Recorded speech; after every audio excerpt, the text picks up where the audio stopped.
Happy Sabbath, our viewers.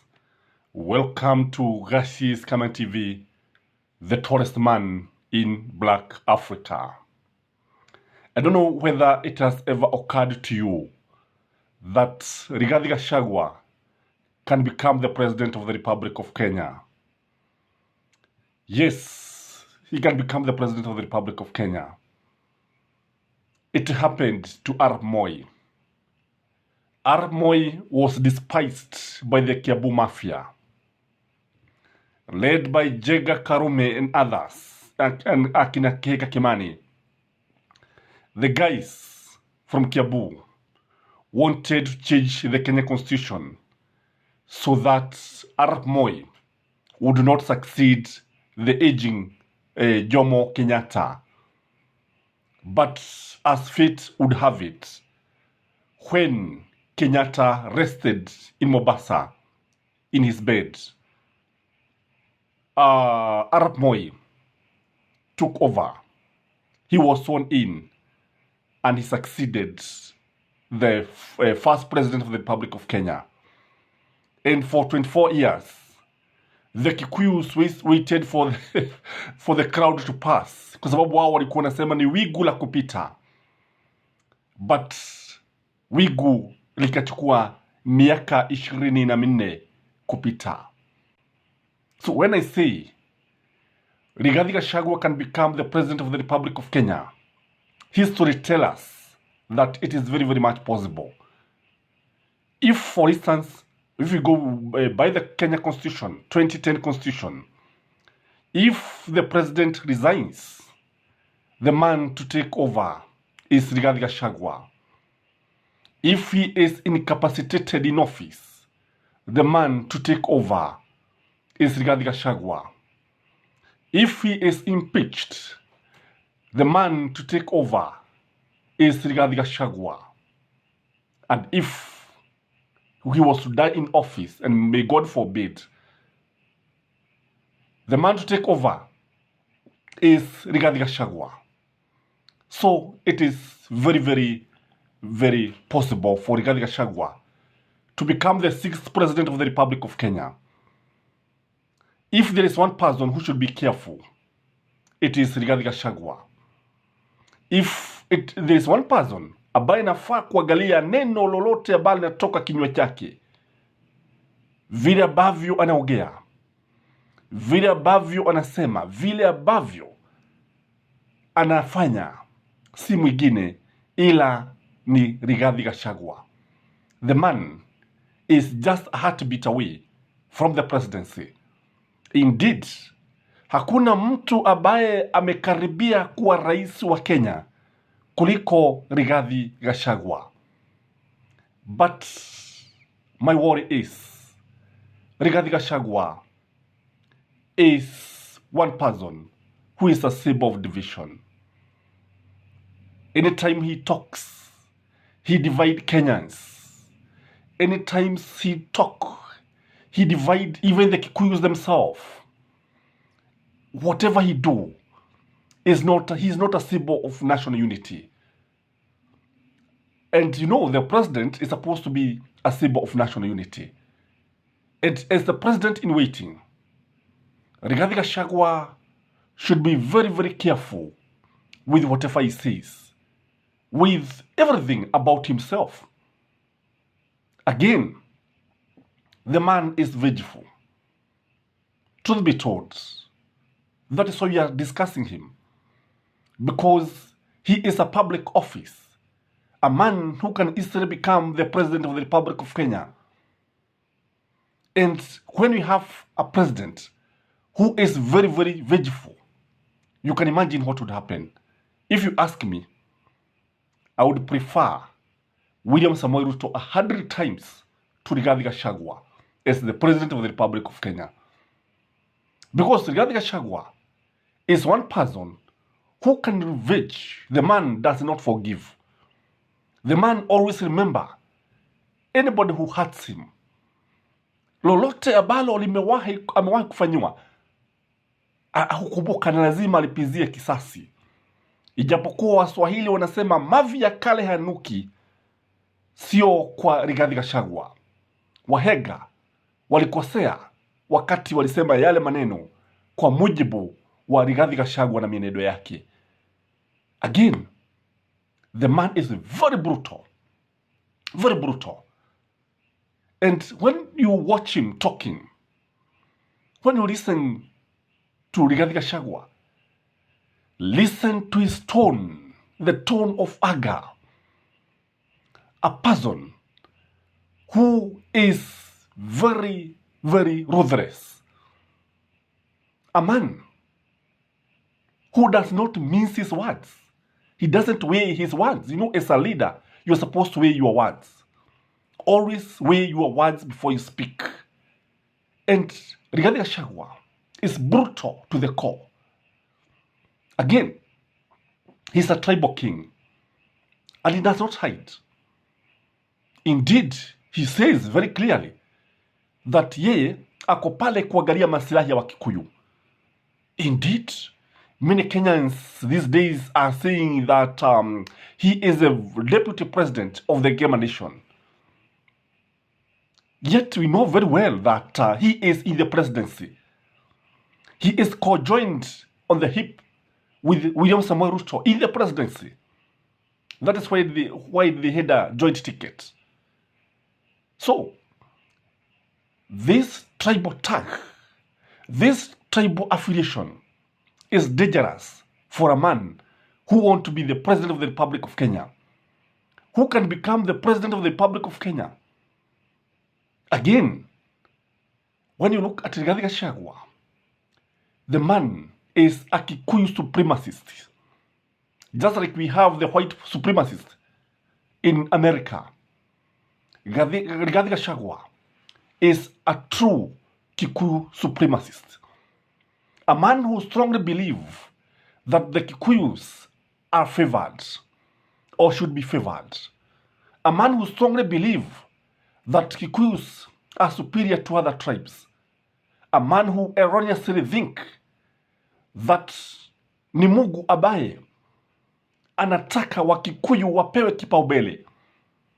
A man who strongly believes that being a Kikuyu is a favor from God. Hivyo ndivyo Gachagua naamini. That is a Kikuyu supremacist. The man has an acidic tongue. When it comes to ridicule, when it comes to sarcasm, when it comes to threats, when it comes to kujipigia tarubeta, kujipulizia tarubeta.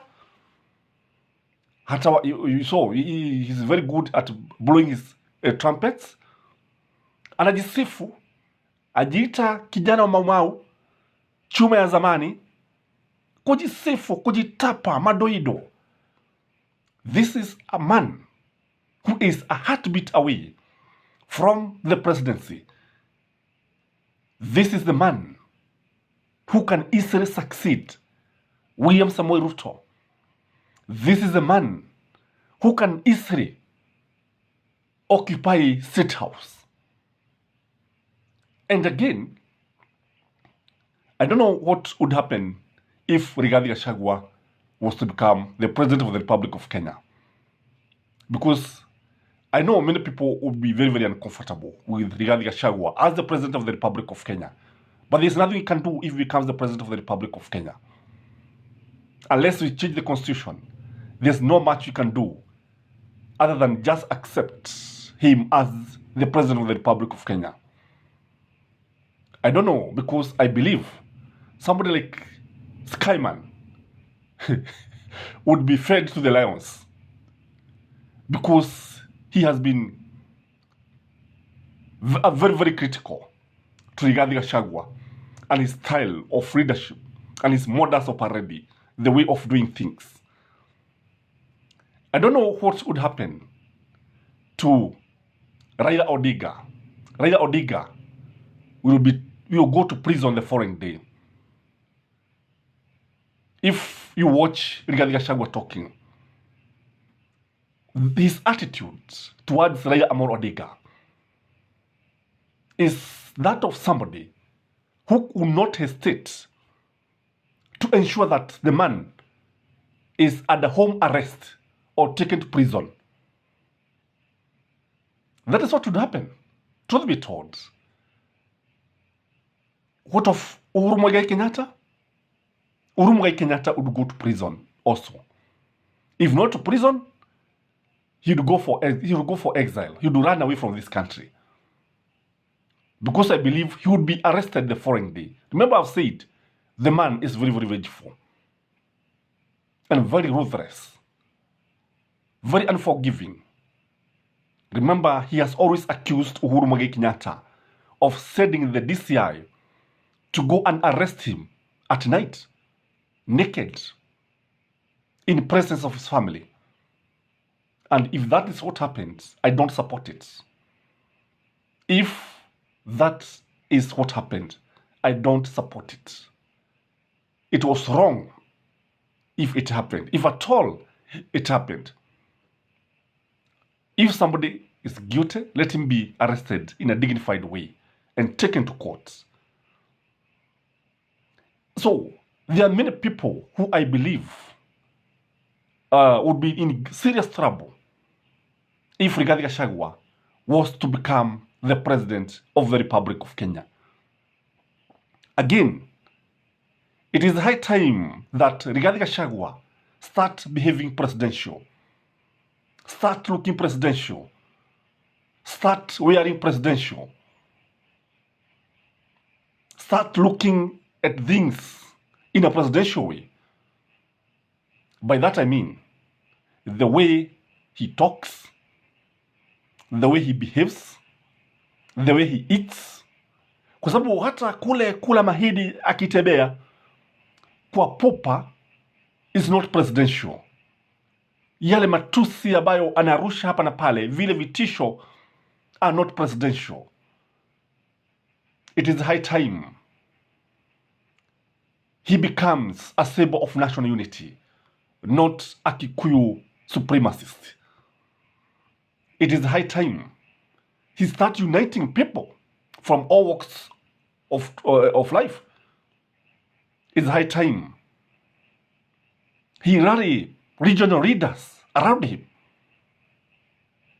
Go to Western, get somebody who is very close to you, because I understand they don't see eye to eye with Mudavadi. Come to Mount Kenya, talk to Mwangi wa Iria in a very friendly way. Talk to Raila Amolo Odinga as a leader, respect him. Uhuru Muigai Kenyatta, respect him. Waswahili wanasema heshima si utumwa. Amheshimu Uhuru Muigai Kenyatta as a former president of the Republic of Kenya. Talk to everybody in a respectful way. It will cost him nothing. Again, I believe he should act national, not regional. Kule kusema ako pale kwa sababu ya Wakikuyu ni jambo ambalo limepitwa na wakati, ni jambo ambalo halifai kusemwa, ni jambo ambalo halifai kutoka katika kinywa chake. Kinywa chake ni kitukufu. But if we continue behaving the way he does, if we continue talking the way he does, then he would make a very bad president of the Republic of Kenya. Again, when I look at Rigathi Gachagua, his loyalty is to the president of the Republic of Kenya, which is a good thing. It is good to be loyal to your boss. Loyalty is very, very important. But Rigathi Gachagua is not loyal to Kenyans. He isn't. Rigathi Gachagua is only loyal to the Kikuyus. A country of more than 40 tribes. And the deputy president can only talk about one tribe, the interest of one tribe. Anasema hafichi, anasema ataangalia kwa mfano wanajeshi wakichukuliwa, hapa wawili wakiwekwa Wakikuyu, wengine wanafuata. Tena mmoja anawekwa kabila lingine, Mkikuyu anafuata. Kamau anawekwa pale, Wajiko, alafu tunaenda yule ambaye ameolewa na Wakikuyu. That is Rigathi Gachagua for you. Rigathi Gachagua, even when the president is not in the country, is the acting president. But what have we seen when the president is not in the country? When the president was not in the country, I remember, that is the time the goons invaded the northern farm. That is Rigathi Gachagua for you. When the president is away, ni mambo mengine ambayo gani yanatendeka bila sisi kujua. Najua kuna mengi ambayo hatujui. And if you ask me, I believe even William Samoei Ruto would not want to see Rigathi Gachagua as the president of the Republic of Kenya. And that is why he would do everything possible to ensure that he doesn't have the control of UDA party. One method that is usually employed by presidents of in Africa, na nataka uangalie kuanzia wakati wa Jomo Kenyatta, is to ensure that their deputies don't have the control of the party machinery.